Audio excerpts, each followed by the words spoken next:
Bagaimana kelanjutan pelaporan kasus pengusiran paksa Nene Elina? Kita sapa jurnalis Kompas TV Kika Madona dan juru kamera Misbahul Munir. Kika, selamat petang. Bagaimana kelanjutan pelaporan kasus pengusiran paksa Nene Elina? Ya, Cindy dan juga saudara, informasi terbaru yang kami terima dari pihak kuasa hukum Nene Elina, ini rencananya besok pada hari Minggu pukul 1 siang, rencananya Nene Elina akan dipanggil ke Mapolda Jawa Timur dengan kapasitas sebagai saksi untuk dimintai keterangan lebih lanjut. Tidak hanya Nene Elina yang nantinya juga akan diperiksa, sejumlah saksi lain juga diperkirakan akan hadir untuk memenuhi panggilan dari pihak kepolisian daerah Jawa Timur dan juga untuk melengkapi pemberkasan yang saat ini, karena memang kalau berdasarkan informasi yang kami terima dari laporan yang juga telah diajukan pada tanggal 29 Oktober 2025 lalu, yaitu tentang dugaan tindak pidana pengerusakan. Sebelumnya sudah ada 6 orang yang telah diperiksa. Bahkan saat ini statusnya sudah naik dari penyelidikan menjadi penyidikan. Nah, pemeriksaan hingga saat ini rencananya ini akan dilakukan pada pukul 1 siang besok. Sementara itu, saudara, kalau kita melihat ke belakang bagaimana awal mula dari peristiwa ini terjadi, berdasarkan informasi yang kami terima dari Wakil Wali Kota Surabaya Armuji yang menyatakan bahwa peristiwa ini terjadi diawali pada tanggal 6 Agustus 2025 atau kurang lebih sekitar beberapa bulan yang lalu. Nah, pada tanggal 4 Agustus 2025, rumah dari Nene Elina ini didatangi oleh sejumlah pihak, baik itu satu orang bernama Samuel dan juga ada beberapa orang yang diduga merupakan anggota dari organisasi kemasyarakatan. Lalu juga kemudian 2 hari kemudian, setelah meminta agar Nene Elina meninggalkan rumah tersebut, rumah yang ada di kawasan Lontar Sandikert Surabaya tersebut, Nene Elina diminta untuk kembali 2 hari kemudian untuk meninggalkan rumah. Ada ultimatum yang juga kemudian disampaikan dari beberapa pihak ini. Lalu kemudian beberapa hari setelah tanggal 4 Agustus itu, tidak hanya beberapa orang yang juga kemudian mendatangi rumah dari Nene Elina, beberapa orang tersebut meminta dan juga kemudian melakukan upaya pengerusakan terhadap rumah dari Nene Elina yang ada di kawasan Lontar, Surabaya, Jawa Timur. Ini adalah awal dari peristiwa ini yang saat ini proses hukumnya masih berlanjut. Kita masih akan menantikan bagaimana nantinya. Oke, baik. Jurnalis Kompas TV Kika Madona dan juru kamera Misbahul Munir, terima kasih atas laporan Anda. Kasus pembongkaran dan pengusiran paksa seorang nenek berusia 80 tahun di Surabaya menuai polemik.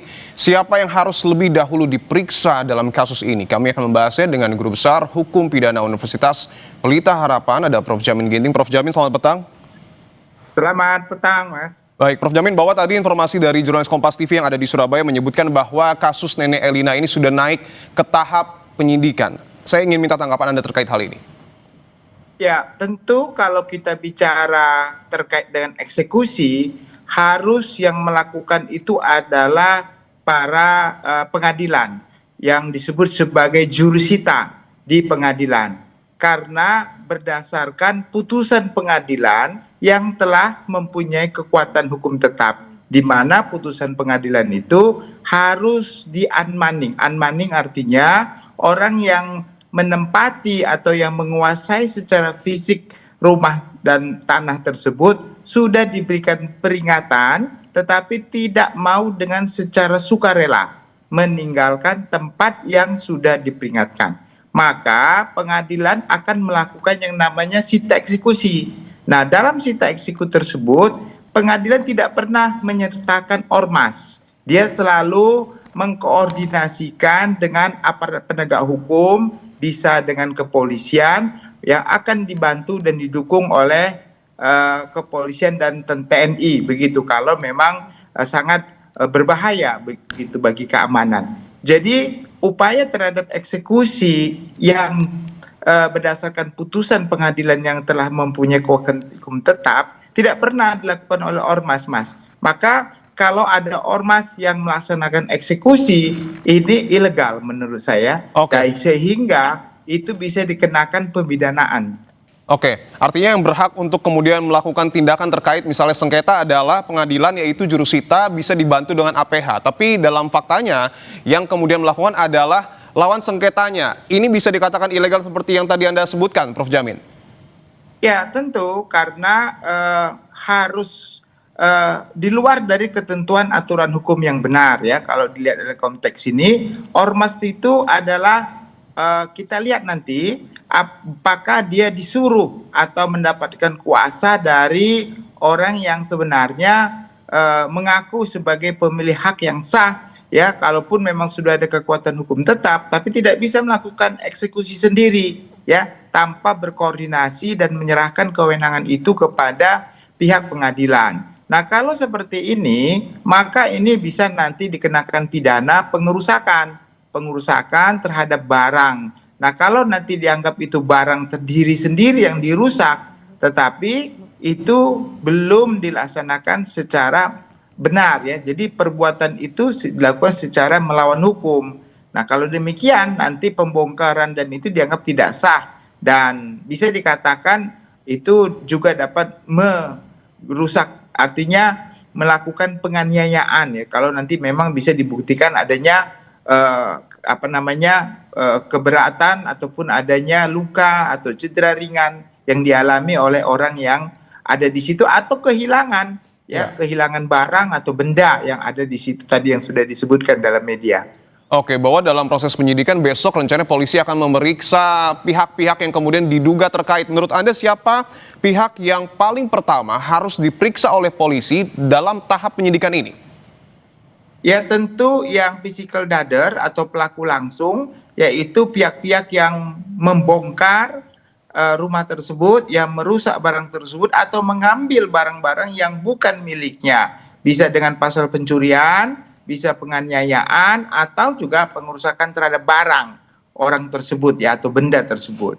Lalu orang yang menyuruh melakukan atau yang bisa sebut sebagai aktor intelektual, ya, yang menganjurkan melakukan itu. Nah, ini adalah orang-orang yang menganjurkan karena dia membayar orang tersebut untuk melakukan kehendak niatnya supaya terwujud perbuatan pidana tersebut. Nah, inilah orang-orang yang paling bertanggung jawab untuk dapat dimintakan pertanggungjawaban pidananya, Mas. Oke, bahwa tadi Prof. Jamin mengatakan ada pelaku langsung yang bisa dibilang pihak yang kemudian melakukan pengerusakan dan juga siapa yang menyuruh. Tapi kalau kita cermati, Prof. Jamin, bahwa pihak dari lawan sengketa dari Nenek Elina ini juga dalam tanda kutip membantah, menyuruh, membantah juga, mohon maaf, ormas yang bersangkutan melakukan tindakan tersebut. Bagaimana kemudian polisi mempertimbangkan klaim-klaim ini?